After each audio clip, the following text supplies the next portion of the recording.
Hi guys, Sherri from Plants for All Seasons. I wanted to talk to you guys today about indoor plants. Indoor plants aren't just pretty, but they actually make us feel good mentally and physically. Studies have shown they boost our moods when we have them, and they also clean our air, which I'll unpack that in a minute. So the first thing that we need to know when we're trying to pick out the best indoor plant for our area is our lighting. So kind of get familiar with the layout of your house. Know your direction that you're facing, where your windows are facing. So your east window where the sun comes up and your west window when the sun comes down, and then you can kind of figure out where north and south is. So north facing windows are going to be like low light plants. Your south facing windows are going to be high light plants. And then your east and your west are going to be moderate, at times can be intense. So if you get full on east sun or full on west sun, you may need to diffuse that with something like a light sheer. But you need to know your direction when you're shopping for your plants. So we'll kind of get into different plants. I'm going to show you grouping. So I grouped these in their sun needs. So here we have dracenias, two different types of dracenias, a philodendron, and a fiddly fig, which is all the rage right now. But these are very high light plants. So don't put them in your north facing window or in a dark bedroom. They've got to be south facing, or if they get that intense sun in the east and the west, but bright, bright light.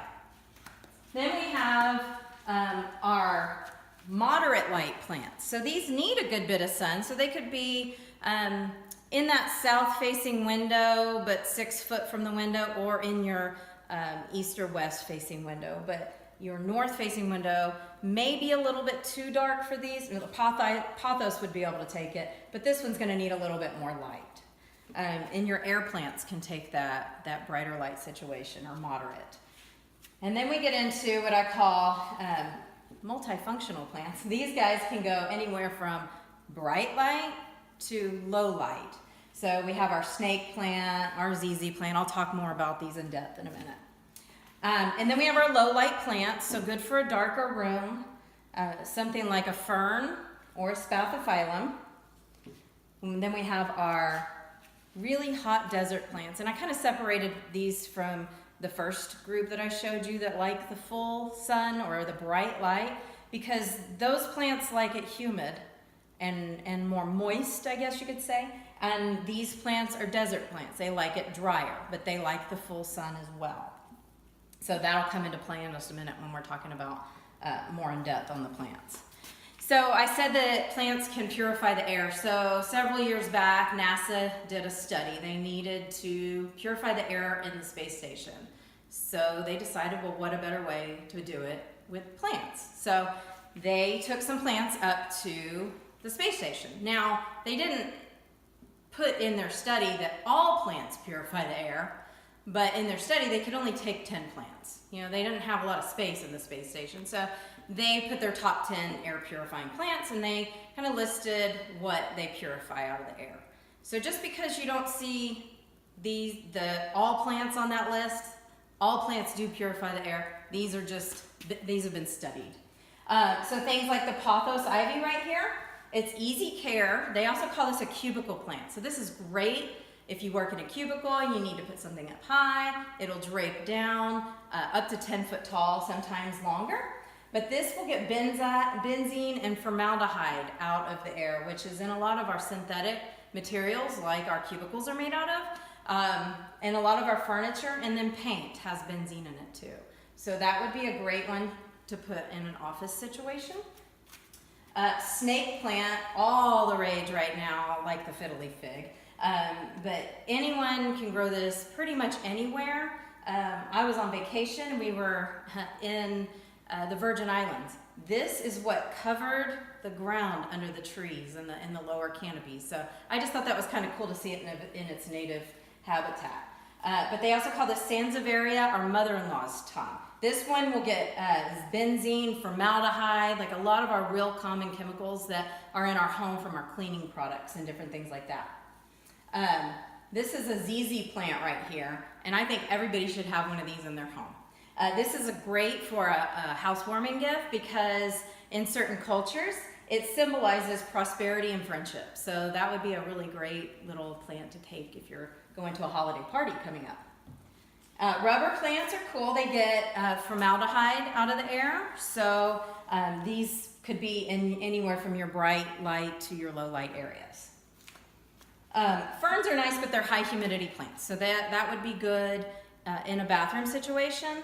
But what's really cool, and as I get to make these videos, I get to really dig deep and study about the plants.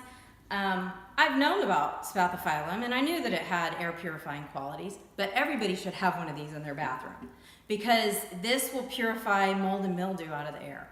So what it does is it sucks the spores in through the leaf cells and sends it down to the root system and turns it into plant food, which is pretty cool.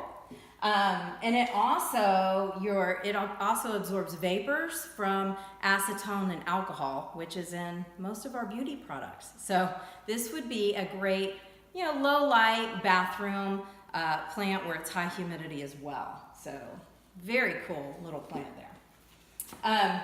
Then your aloe plant. So aloe is really special because it's medicinal, right? We get a burn or a scrape. We can take the plant, I don't have my scissors, but it has the gel in there that you can put on for skincare, whether you want to put it on your face for anti-wrinkle or sunburns. But what's really cool, other than its healing qualities, is its ability to suck the benzene out of the air, which is in paint. So if you had just painted a room and you put this in the middle of the room, you'll start to see dark spots on the plant. That's it actually absorbing those chemicals. So plants are amazing, amazing little creatures. So just some good little tidbits on the benefits of these plants. So that will help you pick the right plant for your area. Then once you get the plant home and you know where you're gonna put it, then you need to know how to take care of it. So these plants all come in these plastic nursery pots. That really is just to get the plant from the grower to the nursery to your home. It is not meant to live in these pots. So I will show you. You need to get them out of these pots and get them in to their permanent home. I like to put plants into porous type pots, whether that's terracotta like this, or a glazed pot that is porous on the inside. But it's very important to have drainage in your pot. So when you're picking your pot, this is cute. It's a metal pot.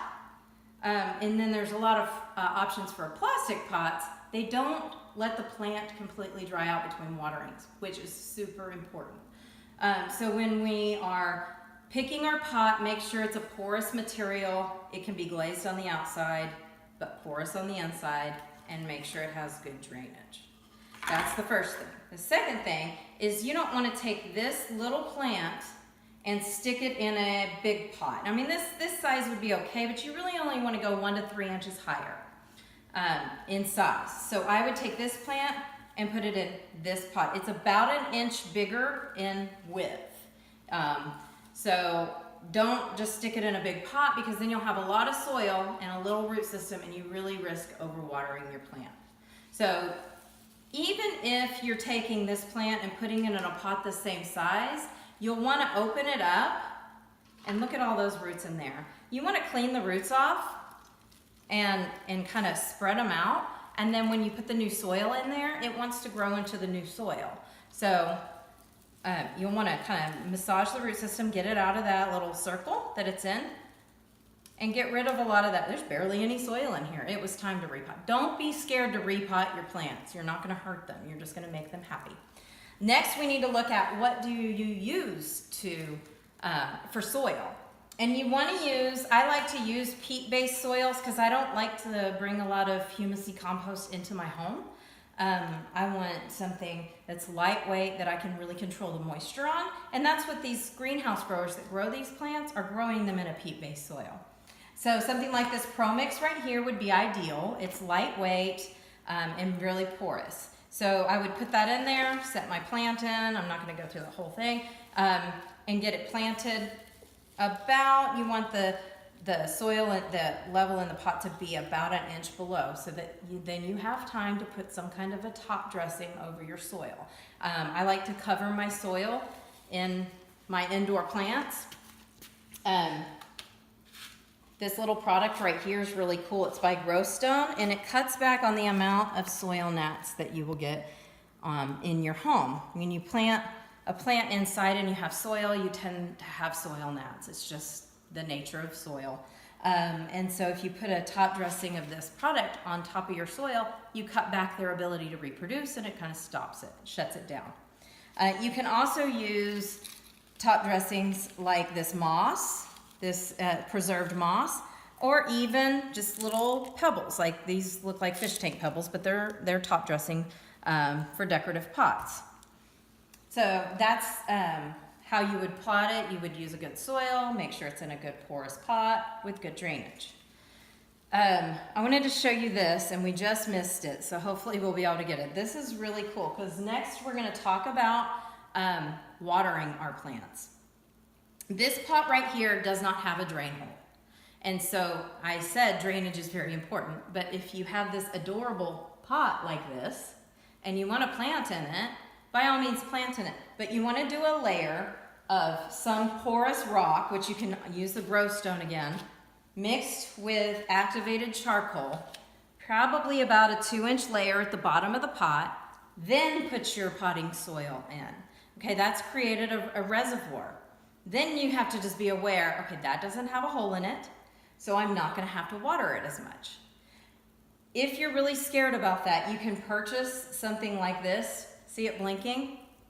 It blinks about every minute or 2 minutes when the pot has dried out, which is very important on your plants. The #1 killer of indoor plants is overwatering. And so we want to be aware. This is a very handy tool. You leave it in there all the time.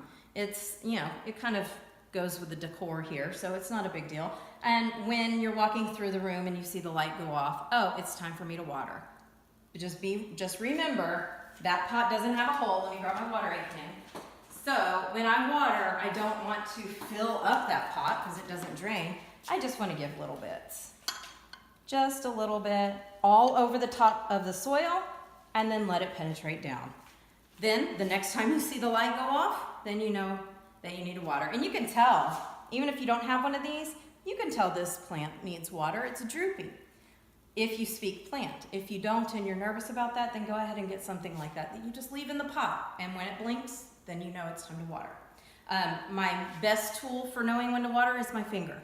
So you want to stick it in the plant about 2 inches. Once that top 2 inches is dried out, then you know it's time to water. So I was going to demonstrate how I water my indoor plants. Now these are all from the nursery, and I'm not at my house, so I don't have all my indoor plants here. But I like to put them in the sink like this and put a few of them. You can either do it with the spigot here, or you can water them just right at the soil level. And like I said, cover the soil, like get all over, because sometimes if you just water in one little spot, it doesn't do a good job watering. And you want to water until you see the water come out of the bottom and into your drip pan. And I always put a drip pan under them. And I don't know if the lighting's good enough to see, but that's starting to drain out. Then give them a little bit more, okay?